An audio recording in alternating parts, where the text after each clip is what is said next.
getting started since we are behind schedule. We're going to start with a brief video message from Mitsue Yamada, who's an acclaimed poet, feminist writer, human rights activist, and Minidoka survivor. She wanted to be here for her 96th birthday, but instead has recorded a video message that we're going to play for you now.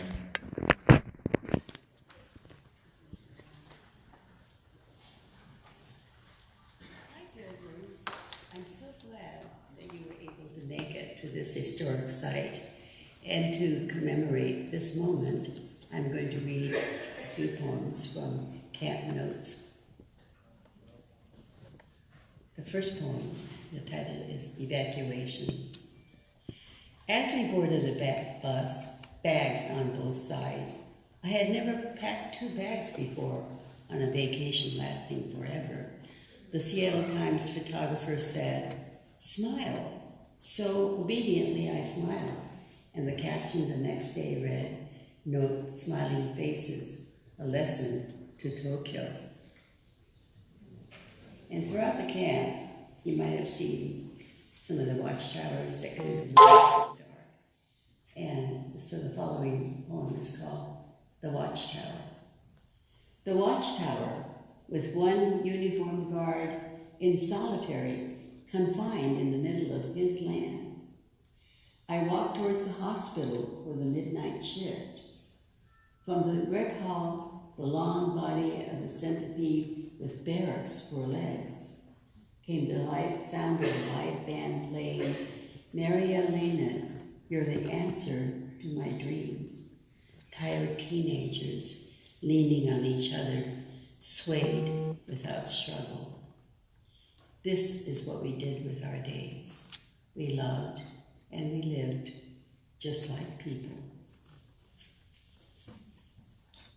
The following poem describes a moment when I was about to leave camp.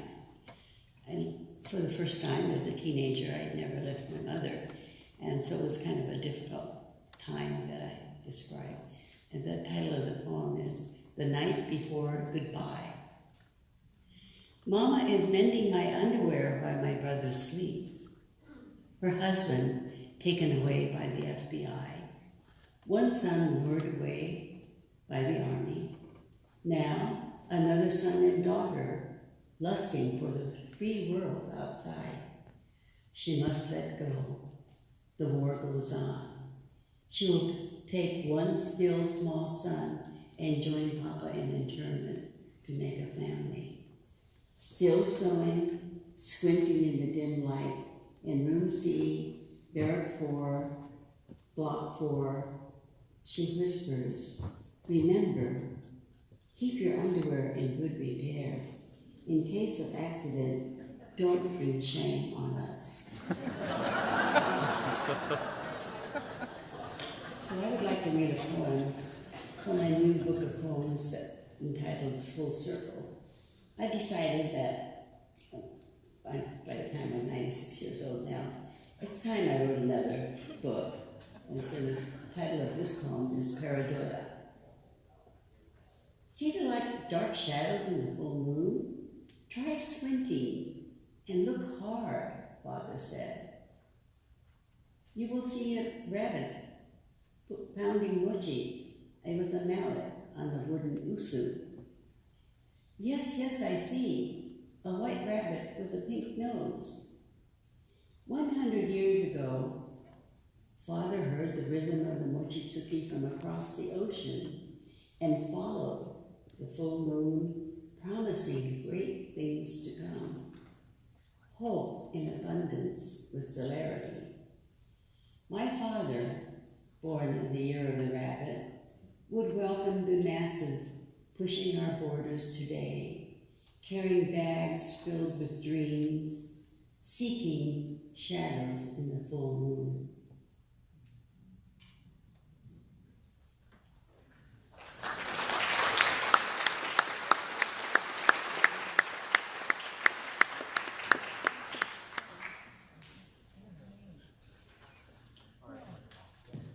Okay, I want to get some announcements and a few few schedule changes out of the way before we invite the rest of our speakers up. I don't want to end our opening session here with those announcements.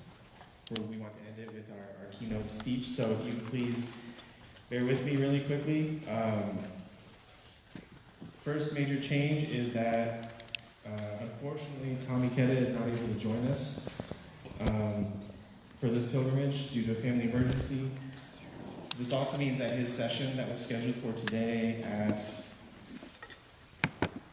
1:15 in session 3 has been canceled, and Yukio Kawano's session that was in session 2 has now been moved to that time slot. It will remain in the same classroom, it will just move from session 2 to session 3.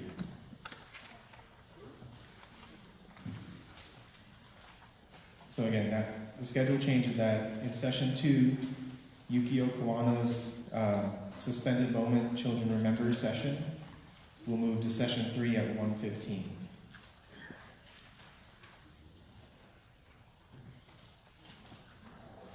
And then at 12:30, you may notice in the itinerary that we have an optional action scheduled. That action is to oppose family detention and stand in solidarity with those affected by that.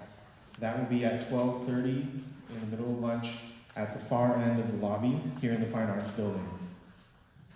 You are welcome to participate or just observe, whatever you may choose to do. And more details of that will be provided at 12:30 when you show up. A couple reminders, tonight is also the youth session at 7 p.m. at the Red Lion in the Oak Room. The organizers of that are listed in the program, and you can reach out to them for more information. I believe both of them are outside right now in the lobby, working on setting things up still. There is also a facilitator meeting for any of those who are asked to be facilitators for tomorrow's legacy sessions. It will be at 9 p.m. at the Red Lion Hotel in the restaurant area. And again, we do have social hour again tonight from 7 p.m. until midnight at the Red Lion. It was a big hit last night, so we'd like to see everyone come back out tonight and see some more new faces as well.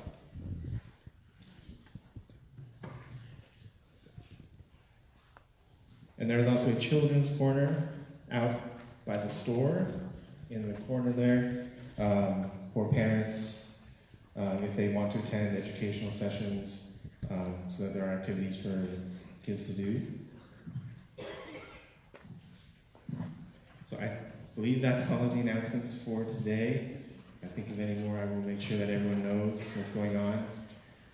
Now I'd like to introduce Hanako Okatsuki, who is the Chief of Interpretation and Education at Minidoka National Historic Site.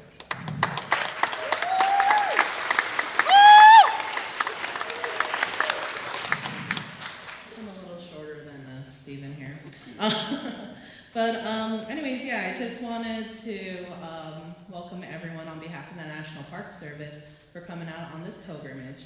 We want to thank the Minidoka Pilgrimage Planning Committee and the Friends of Minidoka as we kind of work together to prepare our site for you guys to come out tomorrow and on Monday for some of the programming that's going to be out on the site. I just want to let you guys know that we do have a lot of Park Service employees here, and if I could get them to stand up, I think most of them are up there, but I just want you guys to you know, see some of our staff that's out there.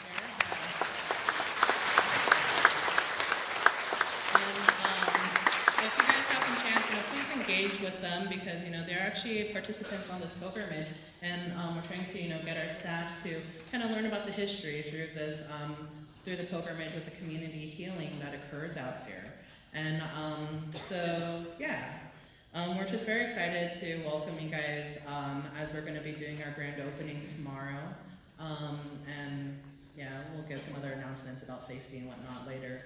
But we just hope that you guys are blown away by the visitor center and the exhibits and the film that we're going to be having. And we're going to be previewing our film in a little bit in the first session if you want to join. And then there's just two things I just kind of want to mention is that not a lot of people realize is that the Department of Interior was actually the manager or the managing agency for the War Relocation Authority. And as the National Park Service, we are managed by Department of Interior. So this is how important it is for the National Park Service to tell this story and to preserve it, for the civil liberties violations that occurred at the site, and how we kind of need to heal as a community to get through it. And within the National Park Service, there's 419 units, and we have kind of almost 6 units that talks about the incarceration. We got some of the major camps like Manzanar, Tule Lake, and Minidoka. We do have Tule folks up here, up in that corner, who are represented here. But then also we have Bainbridge Island unit, Honolulu Uli, and not a lot of people know about the National Japanese American Memorial in Washington, D.C. that talks about the incarceration. And we actually have an intern out there this year. So yeah, and Amachi hopefully might get designated in the future. They're going through a congressional study. So I just want to kind of let you guys know about that. And then on a personal note, it's, I've been on the Friends of Minidoka for a while. I think this is my 12th or 13th pilgrimage. And I just, it's great to see a lot of friendly faces over the years. And I know a lot of you guys kind of saw me grow up through the years, starting from college student and then Paul Tomita, you were there when I got accepted into grad school, and you were there when I, at the Tule Lake pilgrimage when I finally graduated. So you guys are kind of like my family, and I just want to say thank you for everything and all the work that I have put into this project with all my colleagues and my peers' help. I just want to say thank you guys, and I hope that you guys enjoy tomorrow and the next day. And I want to say Okage Samade, because of you I am. So thank you.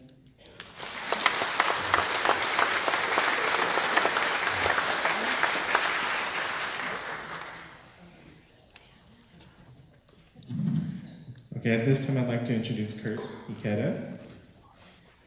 Kurt will be performing a spoken word piece that he has created. Kurt is an educator by profession and poet by passion. He is currently the education manager for the Oregon Nikkei Endowment in Portland, Oregon. However, he has been involved in many other Nikkei organizations, and he's been jokingly referred to as the community intern. You'll see him helping out quite a bit throughout today as well, or throughout the pilgrimage as well. But his poetry and advocacy are rooted in the World War II incarceration story of his grandfather.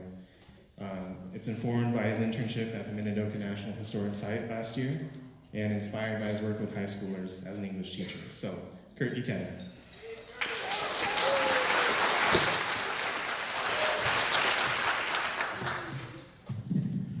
Thanks, Stephen. Ichigo Ichie means one time, one meeting. And I want us to keep that in mind as we move forward with the rest of the day. So let's welcome ourselves into the space by taking a deep breath in. Trust me, I need this more than you do. Let's take a deep breath in on 3, 1, 2, 3. Let's take a deep breath out. I performed this poem for 34138 D. That's my grandfather. Teruo Tedo Kushiba, Poston, Arizona, Crystal City, Texas. But actually, since we're here, today's poem is titled, Minidoka on My Mind. History doesn't repeat itself, but it often rhymes. I've got Minidoka, Mark Twain on my mind. It's 2019 and kids still sing. I went to a Chinese restaurant to buy a loaf of bread. They asked me what my name is, and this is what I said. My name is Ching Chong Charlie, I know karate. Punch you in the body, oops, I'm sorry. Chinese, Japanese, dirty knees, look at these. Stereotypes smushed between playground hands. Each clap, a Jap slap up and under barbed wire fences. History doesn't repeat itself, but it often rhymes, and it rears its ugly head between school bell recess chimes. I mean, couldn't we have just left songs like that in the past? Like 3 generations past, how Issei, Nisei, Sansei trauma gets passed from now on. Let's leave words like internment camp in the past, and stop putting kids behind barbed wire. Put that in the past. Pack it next to failed political leadership, war hysteria, and don't get me started on race prejudice, because it's 2019, and I have Minidoka on my mind. History doesn't repeat itself, but it often rhymes, because you see, in 1970, Sansei's still here, I went to an antique auction house. You speak good English. That's what he said. He asked me, where are you from? And a question that I dread, I told him, Seattle, actually, but you're Japanese. I mean your ancestry, American. And Japanese, oh, konnichiwa, geisha, kimono. Remember these microaggressionese? I mean, you think after 150 years of being in the United States, of course we would speak good English. It's been 74 years and 2 months since we've packed up our language and left this place in the past, prohibited and tied our tongues like Nihon go away rope across bedding and linen, toilet articles, extra clothing, knives, forks, spoons, plates, bowls, and cups, only essential personal effects for each member of the family, affecting each person, essentially dismembered. Memories of our ancestry. Remember how Bachan used to talk about the 1940s, about camp, about the war? Me neither. But I do remember going to Chinese restaurants with her for everything. From weddings, from funerals, from pilgrimages, usually, to parties. History doesn't repeat itself, but it often rhymes. It's 1942, and Issei's lived through these times. A headline reads on the Time magazine, "Spot a Jap," is what I read. They asked my friend what her name was. "I'm a Chinese," is what she said. But Japs look like slant-eyed, yellow-skinned, buck-teeth monkeys, gorillas, dogs, snakes, rats. Those aliens you're hunting, they're Dokoka in Minidoka. What's on my mind is a 25-year-old Min from Hood River. There's a 3-year-old Roger from Seattle. There's George, 15066 from Nihonmachi. There's 15259, but I know her as Joni. But often rhymes lack reason. Stereotypes are not simplifications. They are false representations of reality passed down through children's families. We've been down this road before. 1. Dehumanize a subject. 2. Target and criminalize. 3. Strip away legal rights. 4. Imprison indefinitely. 5. Allow folks to profit off of it. 6. Violate basic human rights. We hold these wrongs to be self-evident. Not all Pearl Harbors were created equal. So I pressed the fire control, and ahead of me rockets blazed through the sky. History doesn't repeat itself, but it often rhymes. History doesn't repeat, it rhymes. History doesn't rhyme, history is repeating. Minidoka's on my mind. Thank you.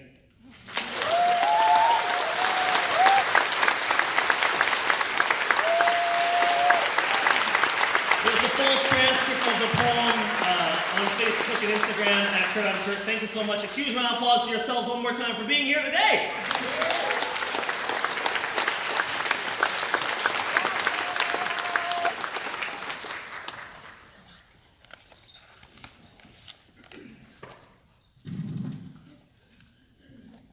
Okay, at this time I'd like to introduce Darren Wakasa. Darren is a 4th-generation Japanese-American Los Angeles native. As a writer-director, Darren's award-winning short films explore American tapestry, haunted by the Japanese-American concentration camps. As a multidisciplinary creative director, Darren has over 15 years' experience working in the commercial, transmedia, music video, and film industries. So this time I'd like to welcome Darren Wakasa.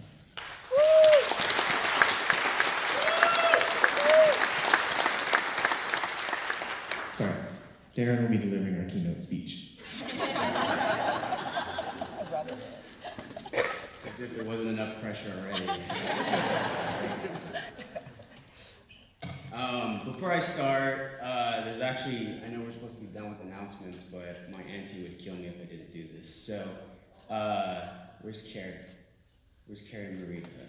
There's Carrie. You want to stand up? This is your 15 minutes of fame. Yeah. So there's an important petition, if you haven't seen it already, that Carrie is passing around. to end the current day concentration camps happening right now, like Fort Sill. So if you're interested, please find Carrie. She gets 50 cents per signature. So that's why I was supposed to give this announcement.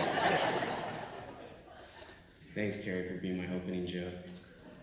I also want to make sure that I thank the Minidoka Pilgrimage Committee. I mean, I don't know why I'm here doing the keynote speech. Well, actually I do. Ryan told me last night I was the biggest diva out of everybody presenting, and so he said, oh, we're gonna make this dude do as much as we can. But it's really an honor to be here with you guys, so I really am humbled that you guys brought me here. So definitely thank you. All right, enough of the announcements. Okay, I'm actually really nervous, not because I have to give a speech, but I think it's more of what I'm going to talk about. This is going to be a deeply personal speech, so just kind of bear with me here. Things might get a little emotional, and I'm probably going to be doing more reading than I normally would. So hopefully this resonates with you guys. So I think as a storyteller and filmmaker, one of my ultimate goals is to just be a conduit.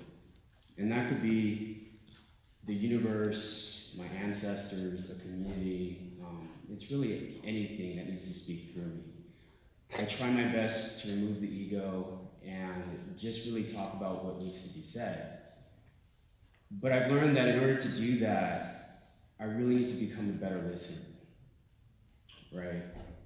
And so for the past 3 years especially, it's been a struggle, but I've been trying to work on how do I listen better. And this speech is no different. When I asked, it very much was clear of what I was supposed to talk about. And if it sucks, Carrie will do a rap for you at karaoke night. So Yeah, Carrie! She will totally make up for it. So I'm sure, as you can tell, I'm a deeply spiritual person. And anybody that has seen my film Seppuku, or who knows me really well, knows that I really ground myself in the spirit. Meditate daily. Ocean, the water is my spirit element. I still think that I can talk to my grandfather, who passed when I was 10. So I'm a deeply spiritual person. In addition, I think I'm a very privileged person. I have an amazing family, especially my parents, my sister, amazing close network of friends. I'm very lucky to have a successful creative career, and I think very blessed to have a community of Nikkeis, both in LA, Chicago, Seattle in particular. They've all been extremely supportive. So I would say blessed, privileged, lucky, fortunate. I don't think words really encompass the gifts that have been given to me. But regardless of all that, 3 years ago, it got really dark for me. It got to a point where I wasn't sure if I was going to see the next year, the next month, the next week. And some days wasn't even sure if I was going to see the next day. I basically hit a point where I felt like my life was just being sucked from my soul. It was really tough. I had a hard time getting out of bed. I didn't want to socialize. I just wasn't really present with family. And for the first time in my life, really from what I can remember, I didn't want to be creative. Regardless of the opportunities that stood in front of me, I just could not do it. And I think nights were the worst. I actually dreaded the setting sun because I knew that's when my demons would awake. I was a bad friend, a bad uncle, a bad cousin, a bad brother, a bad son, and a bad grandson. Why didn't I ask my grandparents about their story when I had the chance? Why didn't I thank them enough? Why didn't I love them enough? I won't make it in Hollywood. I'm in imposter. I don't belong. I'm simply just not good enough. And these were the demons that haunted me every night. Demons that I believe were born in the concentration camps, but somehow found their way to me. And believe me, I tried to fight. I did. Because I knew that at that time, our political, social, and environmental landscapes were deteriorating. So I told myself, don't be weak. Don't be selfish. You have nothing to be depressed about. Grandma and Grandpa fought through the concentration camp. Snap out of it. Man up. Come on. But the more I fought, the quicker I sank into this quicksand of darkness. And as embarrassing as it is, I finally hit a point where I had to seek the help of Western medicine. And the diagnosis was clinically depressed because of obsessive compulsive disorder. And I was embarrassed. I felt like I betrayed my community, my culture, and my family. Being clinically diagnosed meant that I had failed. But they say that in the darkest places, sometimes you find the brightest treasures. And that's when I found my grandfather. At the time, I only had one grandfather left living, and for the longest time, he had really only been a shell of a human being because he was consumed by dementia.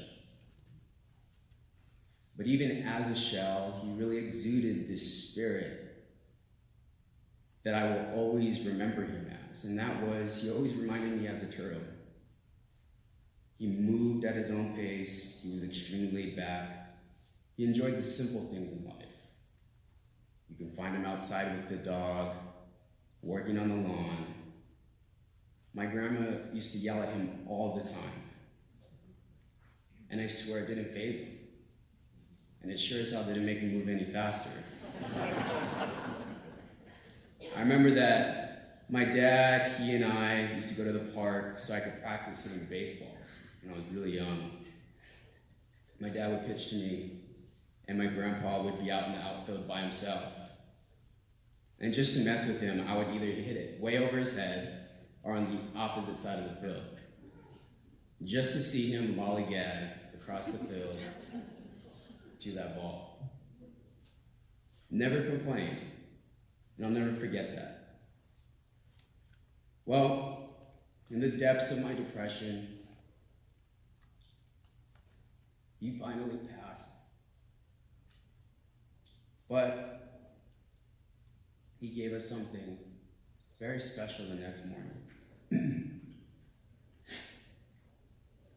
That following morning after he passed, my sister and my parents were at my parents' house with our family dog, Rufus.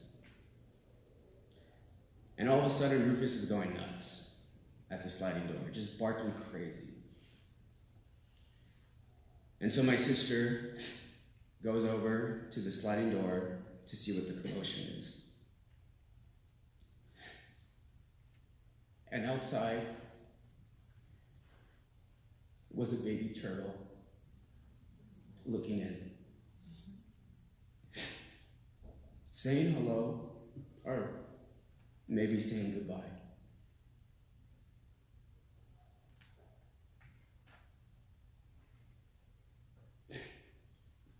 So,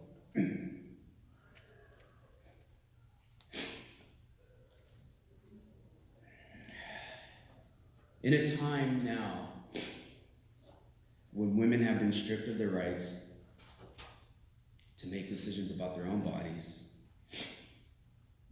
in a time when 7-year-olds have to care for children younger than them, because they've been stripped of their parents. In a time when indigenous Hawaiians are fighting off cultural genocide. And in a time when climate change is no longer reversible. Maybe my grandfather was trying to tell us something. And that is to embody the spirit of a turtle. A turtle is determined. It's not slow. It's determined. And I think that's a trait that we can all embrace today. To not give up, regardless of how overwhelming the circumstances seem. A turtle is an amazing navigator. Hawaiian tradition says that the sea turtle led the first Hawaiian explorers. So maybe it's our time as a community to help others navigate the social and political waters. And a turtle is protective. And I think we need to protect the Japanese American story. We need to protect other marginalized communities. We need to protect our environment. And sometimes we just need to protect ourselves. So like a turtle, we as a community carry the weight of this world on our backs. It's painful, torturous, and sometimes feels like a burden. But at least for me, I've learned that no matter how dark things get, if I continue to listen, I know that all those who came before me, both living and deceased, will light the path forward so that I can use the privilege bestowed upon me to help people feel like human beings again. Because I think at the end of the day, that's really all we're asking for in this country. So, in closing, because I know this is always an awkward time, people are like, man, that speech kind of sucks, should we clap? And then there's one person that starts, and then because we're all Japanese, everybody feels obligated.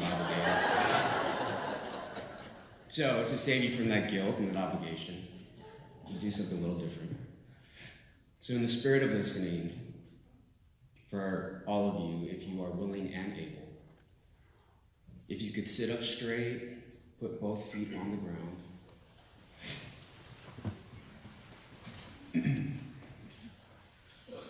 and close your eyes, and just breathe.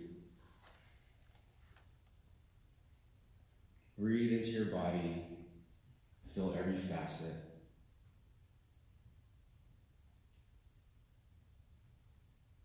And of course, listen. Listen to what's around you. Listen to yourself. Listen to the land. And whenever you're ready, take your time. Feel free to open your eyes, but definitely take your time.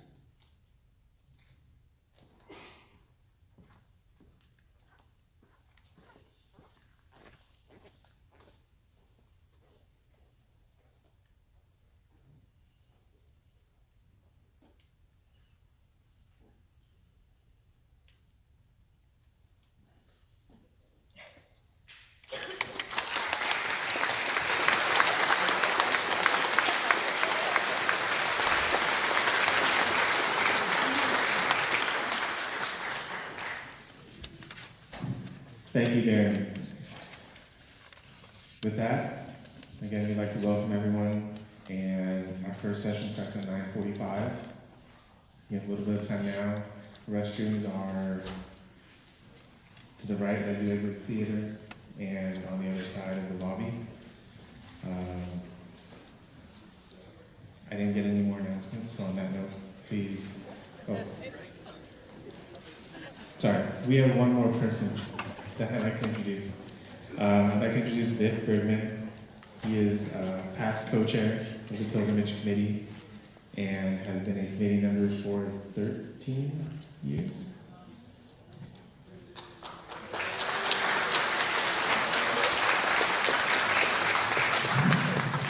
I don't know if I want to follow that. That was incredible. But I have a few things that I'd like to be able to share with you in kind of setting the stage for the pilgrimage. The Pilgrimage Committee works really hard to provide a safe and meaningful space for all of you. One of the ways we do this is to encourage you to be mindful and to be aware of the words that all of us choose over the next couple of days. For example, we want you to be very sensitive about using racially charged words. We also don't decide if someone is Japanese or Japanese enough. Please be mindful of using terms like real Japanese when you really mean Nihonjin or Japanese national. Additionally, someone who is multiracial or Hapa is not half Japanese. Someone's language skills or education in Japanese art, culture, or history is not a source for judgment or ridicule. It also is not one for embarrassment. We are all a work in progress. As we've heard already, the tip of the iceberg that incarceration has deep and complex impacts on many families. Incarceration tore innocent families apart in a myriad of ways that affect some to this very day. Forced assimilation is the fault of no one here, now, or then. I would like to take a moment and reach out to my fellow white pilgrims. I have found each and every Minidoka pilgrimage to be deeply enriching, rewarding, and incredibly supportive. But we must remember this is not our event. This is not about us or our needs or our wants. It is focused on the Japanese American experience. This is a sacred place, and we have no ownership of that. Well, NPS, but you know. They are the landlords.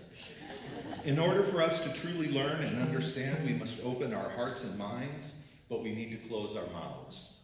When we're talking, we're not listening. We are privileged guests in this space and fortunate to be here. Please be mindful of that. Please remind yourselves frequently over the next few days. We will have lots of thoughts, questions, and feelings in the days to come, and the planning committee has offered us space to have these discussions in a positive form with a white caucus this evening. We will be getting together at 7 o'clock tonight at the Red Lion Restaurant, and the caucus will be facilitated by myself and the incredible Tillman Smith. Tillman, stand up, wave to everybody, let them know who you are. No, they can't see you, Tillman. Thank you. So please come. Share if you want to, or just listen, or process. This is our first attempt at providing a white caucus, and we hope you will join us. While it is open to all ethnicities, it will be focused on being a space in which we as white people can talk about our feelings and share ideas on what it is to try and be a true ally and advocate for an ethnic community which is not ours, in a frank and authentic way. Whether you are married to a Nikkei person, have multiracial children, are here as an educator, a historian, a clergy member, or you're just someone who is interested in understanding the experience and impacts on multiple generations of Japanese Americans, this is a space for you, and we look forward to our dialogue. Whether you join us at the caucus or not tonight, I do ask you to be conscious and aware of how much space you take up on the pilgrimage outside of the White Caucus, or in the emotional capital you seek from others. This experience has so much to offer each of us, but we must be listeners first and mindful of our actions and impact on others. As someone who has attended 14 Minidoka pilgrimages, and I've been on the planning committee for 13, I can honestly say you are welcome here, because I'm white too. Also, I am facilitating the genealogy workshops throughout the weekend to help folks identify blocks, barracks, and family incarceration numbers, as well as other information. If you've contacted us, we've emailed, talked on the phone, or you're interested, please review the program over today and tomorrow and see which times you might be able to carve out about a half an hour. And you can come down and sign up. We'll have a sign-up sheet outside room 124, which will be just down this hallway. I believe it's on the left-hand side. And you can sign up for a half an hour block. If we don't get done, you can sign up for a second half an hour block. That's it. I hope folks will join us tonight and have an incredible pilgrimage. Thank you.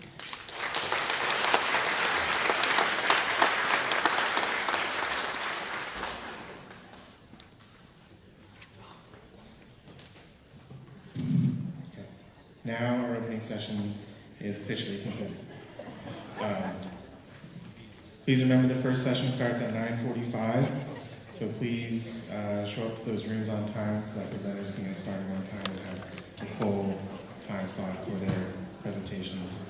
Again, the store and all the tables out there will be open throughout the day, so feel free to take a look. And thank you all for being here.